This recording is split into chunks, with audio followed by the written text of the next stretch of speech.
বাছা গীত গাই ঘূৰি ফুৰা আমাৰ দৰে সন্যাসী ফকীৰে যাৰ খাবলৈ অন্ন নাই যাৰ পিন্ধিবলৈ বস্ত্ৰ নাই সেই লোকে হৰি কীৰ্তন কৰি ভাল পায় কিন্তু তুমি হলা ত্ৰিভুৱন বিজয় ৰাজা হিৰণ্যকশিপুৰ পুত্ৰ থাকি হৰি কীৰ্তনৰ কি উৎসৱ বাছা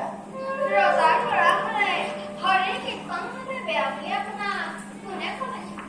ৰজাৰ ল'ৰা হলেও হৰি কীৰ্তন কৰিব পৰা সঁচা কথা